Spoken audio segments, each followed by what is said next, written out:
सबसे पहले जो चिंता फिलहाल यहाँ पर मार्केट्स में है वो ये है कि क्या इंडस्ट्री और कंजम्पशन पे एक एक्चुअल इम्पैक्ट आएगा सरकार के इस पुश का। मैं आपको याद दिला दें, जहाँ तक चीनी की बात है, हमारी इंडिया की कंजम्पशन 18 से 20 किलो पर पर्सन है, पर कैपिटा कंजम्पशन है। जहाँ तक ग्लोबल एवरेज की बात है वो यहाँ पर 27 किलो है, यानी इंडियन एवरेजेस यहाँ पर काफ़ी कम है। और यही हाल काफ़ी हद तक एडिबल ऑयल सेक्टर का भी है, जहाँ पर इंडिया पर कैपिटा कंजम्पशन मानी जाती है करीबन 18-19 किलो के, शायद 20 भी परहैप्स, लेकिन इंटरनेशनल 27 केजीज है। तो जिस तरफ भी आप यहाँ पर देखें, इंडियन कंजम्पशन यहाँ पर ऑन द लोअर साइड है। मिस्टर सूद, पहले आपका रिएक्शन, क्योंकि चाहे चीनी है चाहे खाने के तेल हैं, दोनों ही तरफ सरकार ने लगातार यहाँ पर पुश किया है, कम खाने को कहा है। आपका क्या रिएक्शन है? कंसर्न है, काफी वरिंग है कि we are diabetic capital of the world and also obesity. परंतु मेरा अपना विचार है कि इसका कोई असर नहीं पड़ेगा। आप देखिए कि यूएस की कंजम्पशन, जहां आपने एवरेज ग्लोबल बताई, तो यूएस की 40 किलो है ऑयल की और 45 किलो शुगर की, और ईयू की 30 किलो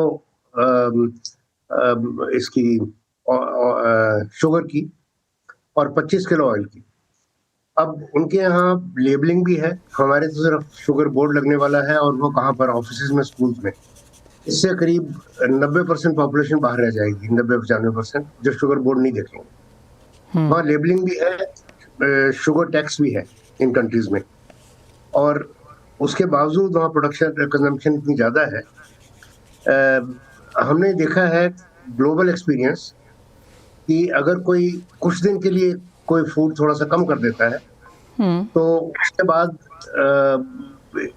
वो वापस आ जाते हैं। यही वेट लॉस में करते हैं, वो कम आ जाते, वापस आ जाते हैं, रिवर्स हो जाते हैं, बिकॉज फूड इतनी कंपल्सिव चीज है। और हमारे देश में कोई भी आंकड़ा आप गरीबी का लें, ये तो अनडिस्प्यूटेबल है कि गरीबी है। काफी लोग बहुत कम कंजम्पशन कर रहे हैं, वो जब रेखा से ऊपर आएंगे तो वो लोग ये चीजें कंज्यूम करेंगे। दूसरा यह है कि प्रोसेस फूड घर के फूड से ज्यादा कंटेन करेगा, चाहे आप थोड़ा सा कम भी कर दें उनमें से। बिस्कुट में 30%, जो हल्दीराम का नमकीन 30-35%, हर चीज में, शुगर में 50, मिठाई में 50-60%। तो ये सब चीजें अगर 1-8% कम भी हो जाएंगी, जैसे यूके में हुई है, तो उससे कोई फर्क पड़ने वाला नहीं, क्योंकि कंजम्पशन बेस बढ़ने वाला है। और इंडस्ट्री, शुगर की इंडस्ट्री पर्टिकुलरली, इस चीज से काफी नैरेटिव है कि कंजम्पशन कम हुई है, पर कंजम्पशन कम नहीं हुई, मिल डिस्पैचेस कम हुए। वो डिस्पैचेस को कंजम्पशन मानते हैं, बिकॉज वो सही है, उनकी डिमांड वही है जो मिल से उठ जाए। परंतु पिछले साल एमएसपी की बहुत बात हो रही थी, उसकी वजह से ट्रेड लॉन्ग हो गई 5-1 लाख टन, वो अब इस साल बेच दिया उन्होंने। इसी तरह से कुछ एक्सपोर्ट हुई, मालदीव, श्रीलंका, इधर उधर, जिसके लिए मिल को कोटा नहीं मिला पर इम्पोर्टर को कोटा मिला, तो उन्होंने बाजार से खरीदी। वो चीज भी कम कर दीजिए। बांग्लादेश की स्मगलिंग अगस्त के बाद बंद हो गई, वो भी कम कर दीजिए।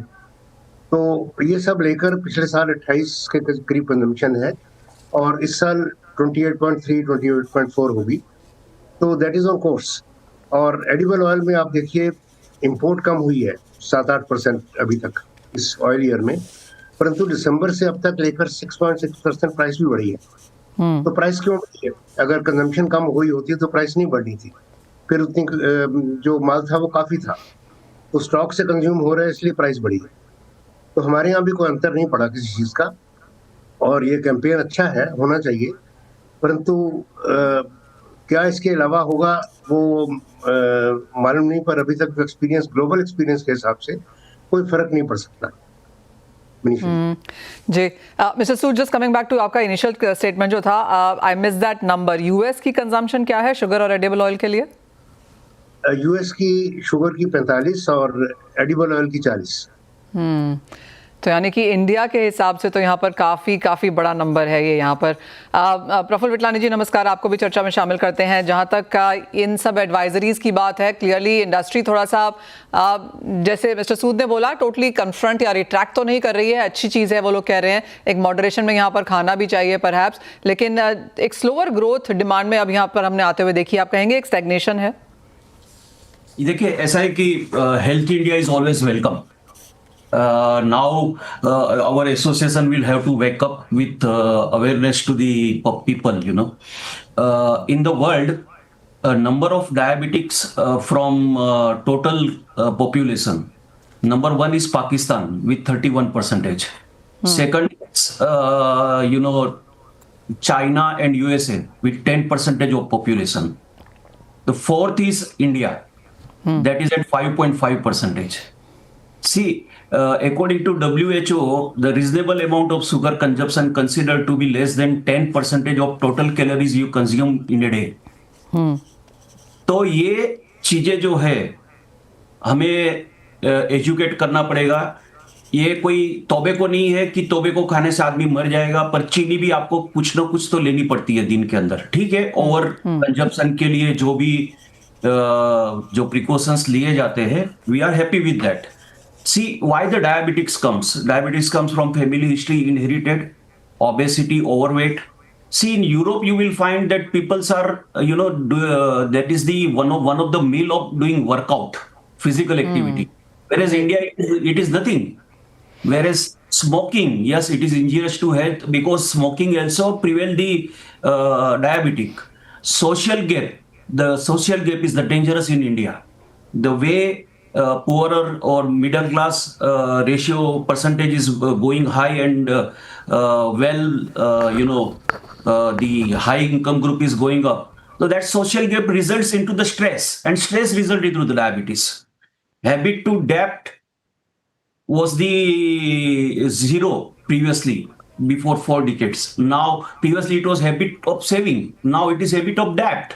For everything you are being prompted to have loan on this, loan on this, loan on bicycle, or ABC XYZ, and that makes the stress.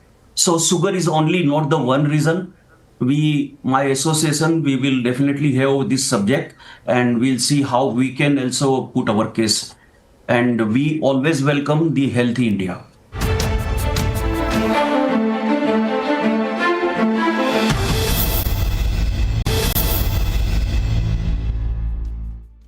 Mister Pathak, आपकी क्या सेंस है as an industry, as an association, आप इसे कैसे react कर रहे हैं? देखिए, पहले तो मैं एक नैरेटिव या मिथ या भ्रम जो फैलाया हुआ है कि ज्यादा तेल खाने से अमीर होता है आदमी, पहले इसको समझना, इसको पहले दूर करना पड़ेगा। I have been hearing this, मैं इतने सालों से सुन रहा हूँ कि इंडिया में तो सिर्फ 15 किलो ही खाते हैं, तो हम बड़े गरीब हैं। तेल की जरूरत कितनी है, तेल उतना खाना पड़ता है। चीनी की जरूरत कितनी, उतना खाना चाहिए। कोई ज्यादा खाता है उससे कंपेरिजन करने की जरूरत नहीं है। अब दुनिया का हर doctor, WHO, EFSA, FDA, Indian NIN, everybody says कि तेल हमको डायरेक्ट फैट कंजम्पशन वो 35 से 40 ग्राम ज्यादा नहीं होनी चाहिए। एक्चुअली 30 ग्राम तो अच्छा है। उससे बनता है करीब 15 किलो पर कैपिटा। तो 25 किलो तेल क्यों खाना चाहिए, मुझे समझ में नहीं आता। अब आपकी बात पे आते हैं कि ये जो एडवाइजरी है, एक्चुअली ये सिर्फ एडवाइजरी है, इससे थोड़ा अवेयरनेस क्रिएट हो सकती है, जो कि पिछले साल प्राइम मिनिस्टर ने खुद कहा कि तेल और चीनी कम खाइए। तो लेकिन बहुत ज्यादा फर्क इससे पड़ेगा ये मुझे समझ में नहीं आता, मुझे लगता नहीं है, क्योंकि जब तक लोग खुद अवेयर नहीं होंगे कि ज्यादा तेल खाने से या ज्यादा शुगर खाने से नुकसान होता है, सेहत खराब होती है, लॉन्ग टर्म में डायबिटीज है, अदर प्रॉब्लम है, कोलेस्ट्रॉल है, हार्ट अटैक है, तब तक इसमें बहुत ज्यादा सुधार नहीं आएगा। हर सिगरेट के पैकेट पर लिखा, आपने बोला कि इससे खाने से कैंसर होता है, लेकिन आप धुआं उड़ाते लोग कहीं भी दे सकते हैं। तो इससे कितना फर्क पड़ेगा एडवाइजरी से? और ये बड़ा प्रैक्टिकल नहीं है।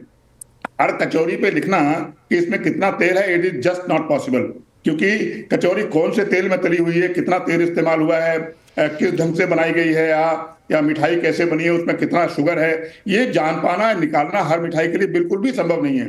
तो ये एडवाइजरी थोड़ी इम्प्रैक्टिकल है।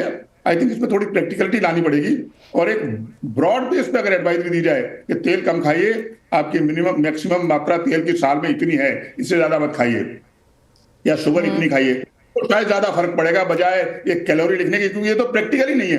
अब लड्डू में घी कम लगता है, किसी और चीज में घी ज्यादा लगता है, जलेबी में शुगर बहुत ज्यादा लगती है, तो ये कैसे आप बताएंगे जलेबी में कितने कैलोरी है, कितने शुगर है? ये बड़ा पॉसिबल नहीं है। Now I get your point. Actually overnight जब से ये एडवाइजरी हमने आते हुए देखी है, काफ़ी सारे जो सो कॉल्ड इन्फ्लुएंसर्स हैं वो कहने लगे हैं कि ये हो सकता है, और किस तरह से jalebi and samosa is equal to smoking 10 cigarettes. I mean काफ़ी सारी चीज़ें और काफ़ी सारे कॉन्वर्सेशन हमने यहाँ पर मार्केट में आता हुआ देखा है। बट एक फाइनल वर्ड आप सबसे लेना चाहेंगे मिस्टर पाठक। वन, आप सभी ने बोला इसका ऑन ग्राउंड कोई बहुत बड़ा इम्पैक्ट होगा, ऐसा फिलहाल यहाँ पर नजर नहीं आता।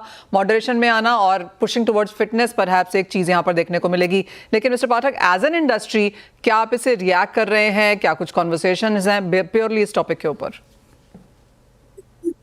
जनरली हम जो ये ऑयल कम खाना चाहिए, ये बात तो मैं कई सालों से कर रहा हूँ। इससे टू दैट एक्सटेंट मैं इसको सपोर्ट करता हूँ कि ऑयल की consumption, actually oil consumption skewed है। अपने यहाँ मैं जैसे 25 किलो तेल खाता हूँ, आप शायद थोड़ा ध्यान रखती हैं कि कितना कम खाती हैं, लेकिन गांव में गरीबी इलाके में, उड़ीसा में, यूपी में, जहां पे लोगों के पास तेल खाने के लिए पैसे नहीं है, तो वहां उनको जरूरत के मुताबिक तेल नहीं मिलता है। तो जरूरत इस बात की है कि स्क्यूड कंजम्पशन जो है, जो अर्बन एरियाज हैं, जो क्लास है, उनको ज्यादा समझाने की जरूरत है कि आप कम खाइए। जिसको पूरा मिलता ही नहीं उसको क्या समझाने की जरूरत है? I think we are to be advised कि हम थोड़ा तेल कम खाएं, और वो एडवाइजरी कैसे हो ये सरकार अपने हिसाब से सोचे। लेकिन ऐसी प्रैक्टिकल एडवाइस देने से कोई फायदा नहीं है जो कि वर्केबल नहीं है या इम्प्लीमेंटेबल नहीं है। I get your point. Mister Sood, आपकी क्या सेंस है? क्योंकि जैसे इनिशियली भी हमने बात की, यहाँ पे किसी का थोड़ा सा वेट बढ़ जाए तो कहते हैं अरे आप खाते पीते घर के हो। सो क्लियरली ये जो खाते पीते घर के हो और इसलिए आप ज्यादा चीनी और खाना का तेल खा सकते हो, आपको लगता है वहां से कुछ हटने की जरूरत है? बिल्कुल, अवेयरनेस, फिटनेस, जैसे प्रफुल्ल भाई ने कहा, इसकी बहुत जरूरत है। और पर अब देखिए, जैसे प्रफुल्ल भाई ने लिकर का बताया, अल्कोहलिक बेवरेजेस, अगर कंट्री लिकर बताएं तो 6 लाख करोड़ की बिजनेस है वो। इतना बड़ा बिजनेस और कोई नहीं। तो और उसके ऊपर इंजूरियस टू हेल्थ भी लिखा है, रिस्पॉन्सिबली कंज्यूम भी लिखा है। सिगरेट कंजम्पशन आप जिससे पूछिए बढ़ती जा रही है, और बीड़ी भी। तो ये चीजें तो ह्यूमन बीइंग्स किस तरह से इसको रिएक्ट करते हैं वो देखने की बात है। पर अगर इन एडवांस कंट्रीज में लेबल पर भी लिख दिया, टैक्स भी लगा दिया शुगर के केस में, फिर भी कोई फर्क नहीं पड़ा, तो हमारे यहाँ कोई क्वांटिटेटिवली फर्क नहीं पड़ने वाला, ग्रोथ रहेगी। और पर ये अनफॉर्चुनेट है, ये मॉडरेशन में होना चाहिए। इन खानों का क्या, इवन पानी मॉडरेशन में होना चाहिए, नहीं तो उससे भी बीमारी हो जाती है ज्यादा पानी पीने से। हर चीज, और डायबिटीज का सबसे बड़ा असर, ज्यादा कंट्रीब्यूटर स्ट्रेस के अलावा कार्बोहाइड्रेट है। तो उसके ऊपर क्यों कोई का एम्फेसिस नहीं है? और अगर आप देखें करंटली एम्फेसिस 4-5 साल से ग्लाइसेमिक इंडेक्स पर आया है डायबिटीज के उसमें। तो ग्लाइसेमिक इंडेक्स वीट में 83 है, चावल में 90 है, आलू में 90 है, और शुगर में भी लगभग 80-85 है। तो एडिबल ऑयल में तो 0 है ग्लाइसेमिक इंडेक्स। तो इसमें कैलोरी और ग्लाइसेमिक इंडेक्स दोनों है, और ग्रेन्स में तो दोनों ही है। ग्लाइसेमिक इंडेक्स भी हाई है और कैलोरीज भी हाई है, 4.5 पर ग्राम। तो इसका अगर आपको वेट और डायबिटीज देखना है, हाइपरटेंशन देखना है, तो होलिस्टिक रहना चाहिए। ये नहीं कि 2 फूड्स को देख लो, इसमें नमक भी ऐड कर दीजिए।